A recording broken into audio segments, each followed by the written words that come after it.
Olá pessoal, tudo bem? Ontem eu falei aqui com vocês sobre aspectos jurídicos da decisão do Edson Fachin, que declarou a incompetência da 13ª Vara Federal do Paraná e anulou processos contra o ex-presidente Lula. E hoje fiquei de falar sobre os aspectos políticos da volta do Lula ao cenário de 2022. Antes de falar um pouco do cenário político, me deixa só fazer mais uma observação a respeito do aspecto jurídico, que é o seguinte: ontem a gente viu na segunda turma a votação sobre a suspeição do Moro. Ficou empatado em 2-2, houve um pedido de vistas e não há previsão de retomada desse julgamento. Mesmo assim, é complicado para um juiz, vamos imaginar que o juiz de Brasília decida, para agilizar o processo do Lula, aceitar as provas colhidas, os depoimentos, né? Fica numa situação de perigo, né? Porque ele pode aceitar e a probabilidade maior hoje, pelo que a gente vê no Supremo, é a suspeição do Moro ser levantada, ser confirmada pelo Supremo Tribunal Federal. Então, muito provavelmente, o juiz de Brasília ou vai esperar essa decisão, que pode demorar, ou não vai aceitar as provas e depoimentos, o que faria com que o processo do Lula demorasse muito e garantisse a ele tempo suficiente para disputar as eleições de 2022. E aí, falando sobre as eleições de 2022, a possível entrada do Lula na disputa, né, se ele de fato quiser, tem uma série de implicações. É claro que o impacto é muito grande, no próprio PT o impacto é muito expressivo, porque o partido praticamente se garante como uma força capaz de ir ao segundo turno, o que com o Haddad não era tão certo assim, quando a gente viu os resultados das últimas eleições e o enfraquecimento do PT sem a presença do Lula fortemente junto ao eleitorado. E há,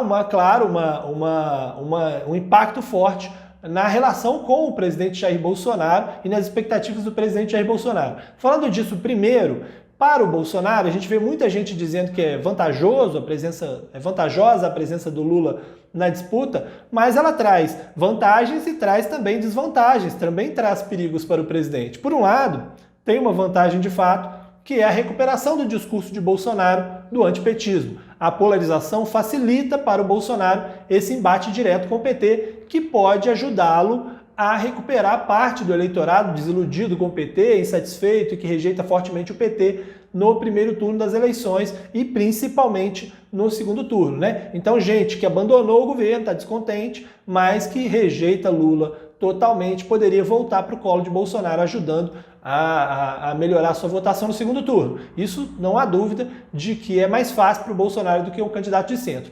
Por outro lado, o Lula ele tira votos numa base importante para o Bolsonaro hoje, que é o eleitorado sem renda, o eleitorado de renda de 2 a 5 salários mínimos também, mas principalmente o eleitorado até 2 salários mínimos, que é o eleitorado que sustenta hoje ainda a aprovação do presidente, mesmo tendo sido abandonado pelos outros setores da sociedade. O Lula tem muita abrangência nessa faixa do eleitorado, principalmente no Nordeste, onde o potencial de voto dele chega a 70%.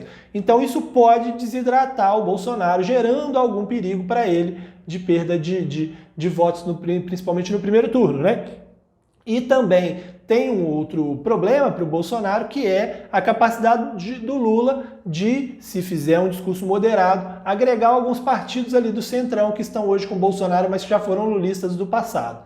Isso vai depender muito de qual Lula vai entrar na disputa de 2022. Se um Lula mais à esquerda, mais combativo e mais radicalizado, vamos dizer assim, ou de um Lula mais moderado, um Lulinha Paz Amor de 2002. Se for um Lula mais à esquerda, para o Bolsonaro acaba sendo favorável para esse embate direto. Se for um Lula mais moderado, ele pode agregar esses partidos de centro, como eu disse, e prejudicar um pouco mais as candidaturas de centro. Talvez numa aliança com alguém de mercado de novo, né, como foi com o Zé Alencar, muita gente fala da Luísa Trajano, poderia ser uma alternativa para um Lula parecer um pouco menos